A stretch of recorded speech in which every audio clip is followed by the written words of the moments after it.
Hello viewers, আসসালামু আলাইকুম। Bangladesh human ব্লগারের পক্ষ থেকে আপনাদের সবাইকে ওয়েলকাম জানাচ্ছি। আশা করছি আপনারা সবাই অনেক ভালো আছেন। আমিও আলহামদুলিল্লাহ ভালো আছি। গতকালকে আমি চট্টগ্রামের ভাষা ব্লগ শেয়ার করেছিলাম। আপনারা সবাই অনেক সুন্দর সুন্দর কমেন্ট করেছেন। সবাইকে আমার চট্টগ্রামের ভাষার ব্লগের ভিডিওটা দেখার জন্য অসংখ্য অসংখ্য ধন্যবাদ। আমার ভাষা না বুঝেও যে আপনারা আমার ভিডিওটা দেখেছেন। হঠাৎ করে আমার মন চাইলো জিলাপি তৈরি করি। কয়েকদিন আগেও কিন্তু জিলাপি তৈরি করেছি, আজকেও জিলাপি তৈরি করতে ইচ্ছে করছে, সেজন্যই তৈরি করছি। আর জিলাপির রেসিপিটা আমি আপনাদেরকে দেখাবো না, কারণ আমি দেখিয়েছি। যদি আপনারা দেখতে চান তাহলে আমি আমার সেই ভিডিও লিঙ্কটা আমি ডেসক্রিপশন বক্সে দিয়ে দিব, আপনারা চাইলে দেখে নিতে পারেন। আর এটা আমি একটু ডিফারেন্টভাবে করব। কতগুলো চিকন চিকন ফুলের মতো ডিজাইন আছে, আমি সেভাবে করার চেষ্টা করব। তারপরও জানি না পারবো কি না, তারপরও চেষ্টা করতে তো আর মন্দের কিছু নেই, সেজন্যই চেষ্টা করা। হলে হলো, না হলে নাই, তারপরও চেষ্টা করছি ওই ডিজাইনটা করার। আর রমজান এসেছে পর্যন্ত আমি কিন্তু আলুর চপ তৈরি করিনি একবারও। ভাবলাম আজকে আলুর চপ তৈরি করি, খেতে ইচ্ছে করছিল। আর আলুর চপের রেসিপিটাও আমি আপনাদের সাথে শেয়ার করব, একদম পারফেক্টভাবে ফুলকো কিভাবে আপনারা আলুর চপ তৈরি করবেন। অনেকের কাছে কিন্তু আলুর চপটা হতে চায় না, ফুলে না, কিন্তু আমি যেভাবে তৈরি করব সেভাবে ফলো করে আপনারা ট্রাই করতে পারেন। অনেক অনেক ভালো হবে, আর খেতেও কিন্তু অনেক টেস্টি হবে। তো আমি একে একে হাতের কাজগুলো সেরে নিচ্ছি। আর আমাকে একটা আপু বলেছিল ছোট চুলাটা কেন জ্বালাই না। আসলে জ্বালাই মাঝে মধ্যে, তেমন জ্বালানো হয় না। তো এটা একটু জ্বালিয়ে দেখাতে বলেছিল, তাই দেখিয়ে দিলাম। এটা কিন্তু জ্বলে। এখন দেখি পারি কিনা জিলাপির পেস্টটা দিতে, কারণ এটা একটু কঠিন, মনে হয় না আমি পারবো। আমি বোধহয় পারবো না। দেখুন কীরকম হয়ে যাচ্ছে। আপনারা হয়তো বা একটু বুঝেই নিচ্ছেন আমি কীরকম তৈরি করতে চাচ্ছি, কিন্তু দুঃখের বিষয় আমার এটা হচ্ছে না। আমার কিন্তু খুব খারাপ লাগছে, কেন হচ্ছে না সেজন্য।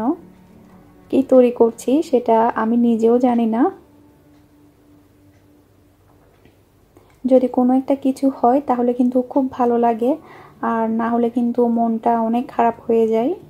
এই জিলাপিটা কিন্তু চিকন চিকন হয়, আমি একদম ছোট নজেল দিয়ে তৈরি করছি। আর ফুলগুলো কিন্তু অনেক সুন্দর হয়। আমি প্রথম একটা তৈরি করেছি, দেখুন এটা প্রথম। এটা কিন্তু মোটামুটি ভালো হয়েছে, কিন্তু এগুলো কেন হচ্ছে না বুঝতে পারছি না। আপনারা হয়তো বা ডিজাইনটা দেখে বুঝতে পারছেন আমি কীরকম তৈরি করতে চাচ্ছি জিলাপিগুলো, কিন্তু দুর্ভাগ্যবশত আমার ডিজাইনটা হচ্ছে না। আমার কিন্তু নিজের কাছেই কিন্তু লজ্জা লাগছে, এটা আমি কি তৈরি করছি আর আপনাদেরকে আমি কি দেখাচ্ছি। খুব খারাপ লাগছে আমার কাছে।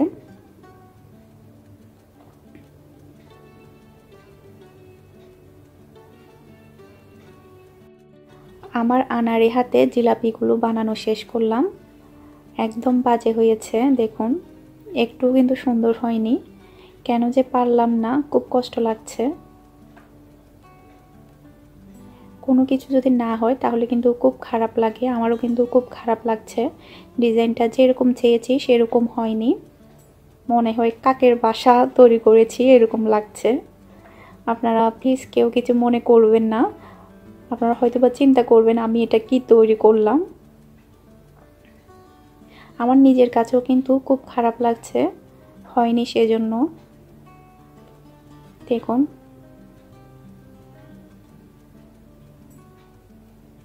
কি যে করি এখন। এমনিতে কিন্তু অনেক মোচমোচে হয়েছে আর অনেক টেস্টি হয়েছে, শুধুমাত্র ডিজাইনটা সুন্দর হয়নি। কি আর করার। এখন তাহলে আমি আপনাদের সাথে আলুর চপের রেসিপিটা শেয়ার করি। আমি নিয়ে নিচ্ছি 1 কাপ পরিমাণ বেসন, আর আমি এখানে কিন্তু কোনো চালের গুঁড়া ময়দা ব্যবহার করব না, আমার কাছে ভালো লাগে না, শুধু বেসনেরটাই বেশি ভালো লাগে। আমি যেভাবে তৈরি করি সেভাবেই আমি আপনাদেরকে দেখাচ্ছি।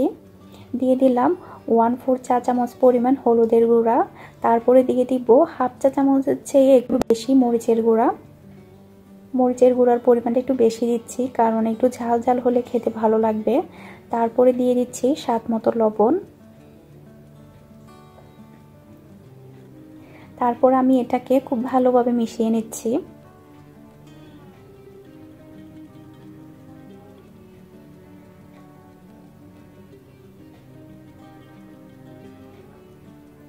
অল্প অল্প পানি দিয়ে একটা মিশ্রণ তৈরি করে নিব। মিশ্রণটা কিন্তু পাতলা হবে না, আবার খুব বেশি ঘনও হবে না। কেমন হবে সেটা আমি আপনাদেরকে দেখিয়ে দিব মিশ্রণটা কেমন হবে।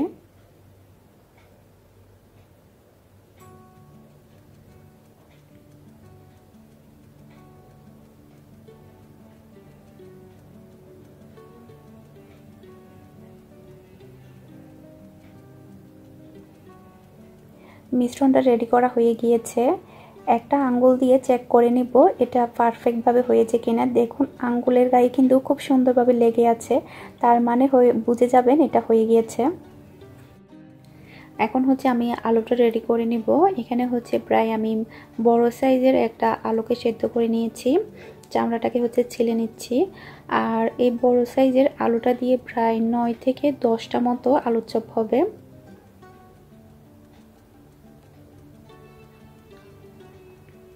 তারপর আমি এটাকে হাত দিয়ে ভালোভাবে ম্যাশ করে নিব।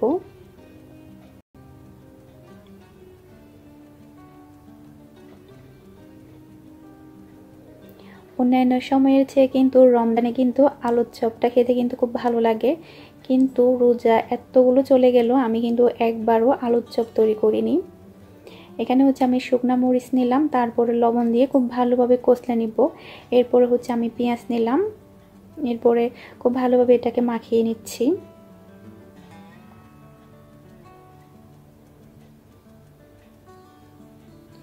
দেখতে দেখতে কিন্তু আমাদের এখানে 16টা রোজা চলে গিয়েছে।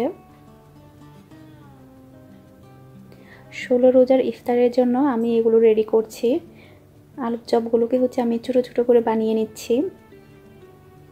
আপনারা হয়তো বা দেখেই বুঝতে পারছেন আমি কিভাবে তৈরি করছি।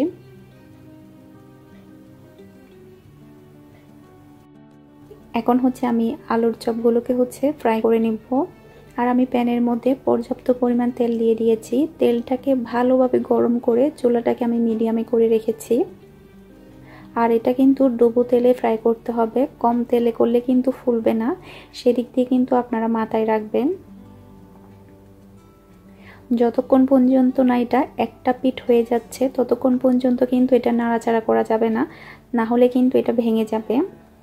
সেদিক দিয়েও কিন্তু আপনারা লক্ষ্য রাখবেন।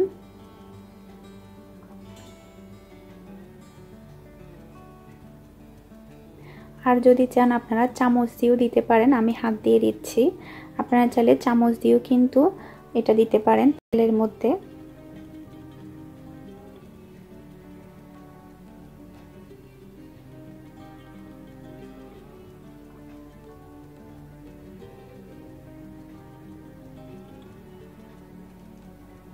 অনেকেই মনে করে আলুর চপ তৈরি করা একটু ঝামেলার, আসলে অতটা কোনো ঝামেলার না, অনেক সহজ এটা তৈরি করা। এখন হচ্ছে আমি উল্টিয়ে দিচ্ছি। দেখুন কতটা সুন্দরভাবে এটা ফুলে উঠেছে, একদম গোল গোল হয়েছে।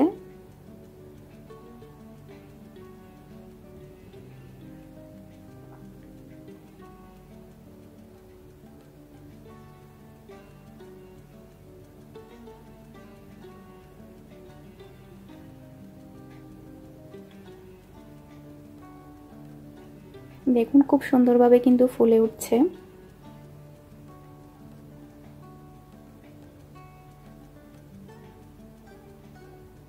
এগুলো আমার ফ্রাই করা শেষ, এখন হচ্ছে আমি উঠিয়ে নিচ্ছি। আপনাদেরকে আমি দেখাচ্ছি, দেখুন কতটা সুন্দর হয়েছে।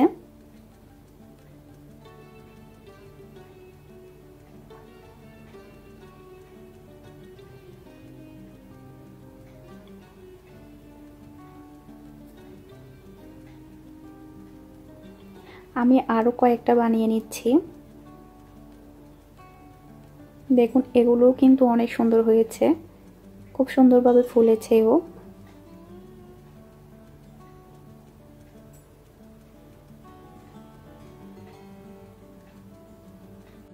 আমার প্রত্যেকটা আলুর চপ তৈরি করা শেষ। প্রায় একটা বড় সাইজের আলু দিয়ে 10টা আলুর চপ হয়েছে। আর দেখুন কত সুন্দর করে কিন্তু ফুলেছে আর গোল গোল হয়েছে। আশা করছি এই রেসিপিটা আপনাদের কাছে ভালো লেগেছে। এই যে দেখুন প্রত্যেকটা আলুর চপ কিন্তু অনেক সুন্দর হয়েছে আর অনেক টেস্টিও হয়েছে। আমি যেভাবে সবসময় তৈরি করে থাকি ঠিক সেমভাবে আমি আপনাদেরকে দেখিয়েছি। এরপরে হচ্ছে আমি 2টা রোলও ফ্রাই করেছি। আর আজকে হচ্ছে বুটটা হচ্ছে কিনে নিয়ে আসবে আমার হাজব্যান্ডের কোম্পানির লোকজনেরা, যে কিনে নিয়ে আসে, তো সে সাথে আমার জন্য সহ কিনে নিয়ে আসবে। আর আজকে হচ্ছে মিহির বাবা থাকবে না, ও সাইডে, ও ওখানেই ইফতার করবে। কয়েকদিন পরে কিন্তু ঈদ, আর বেশি দেরি নেই। রোজা চলে যাচ্ছে, খুব খারাপ লাগছে আমার কাছে রোজাগুলো কেন চলে যাচ্ছে সেজন্য। এরপরে হচ্ছে আমি ইফতারের জন্য ডাবের পানি নিয়ে নিচ্ছি গ্লাসের মধ্যে। মিহির কিন্তু খুব ফেভারিট এই ডাবের পানিটা, অনেক বেশি পছন্দ করে সে। মিহির বাবা হচ্ছে টোটাল 4টা এনেছে ডাব, আমি ওখান থেকে শুধু 2টা কেটেছি আমার জন্য আর মিহির জন্য। এরপর হচ্ছে আমি ম্যাঙ্গো মিল্কশেক তৈরি করছি। ম্যাঙ্গো মিল্কশেক তৈরি করা কিন্তু খুবই সহজ, আমি কিন্তু দেখিয়েছি। আর আমগুলো কিন্তু আমার ফ্রোজেন ছিল, ফ্রোজেন করে কিন্তু অনেক দিন পর্যন্ত আম রাখা যায়। আর আজকে হচ্ছে আমের পরিমাণটা একটু কম দিয়েছি, সেজন্য কালারটা তেমন সুন্দর আসেনি। আমের পরিমাণটা একটু কম হয়েছে সেজন্য। এরপরে হচ্ছে আমি তরমুজ কেটে নিচ্ছি।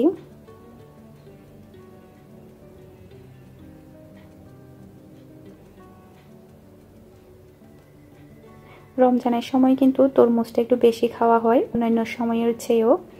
অন্যান্য ফ্রুটের চেয়ে কিন্তু তরমুজটাই কিন্তু বেশি ভালো লাগে।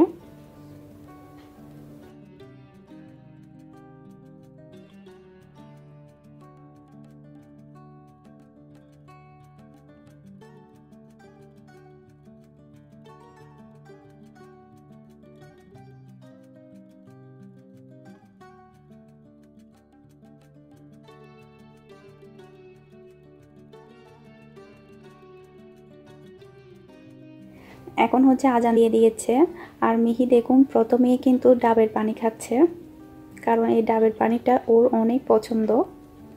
আর চনা বুট, তারপরে হচ্ছে বেগুনি, পেঁয়াজু, তারপর হচ্ছে মরিচের পাকোড়া, আর এমনিতে পাকোড়া, ওগুলো সব কিনে এনেছে ওখান থেকে। হচ্ছে আমাকে অল্প অল্প দিয়েছে, কারণ আমি তো শুধু একজন, শুধু আমিই খাবো।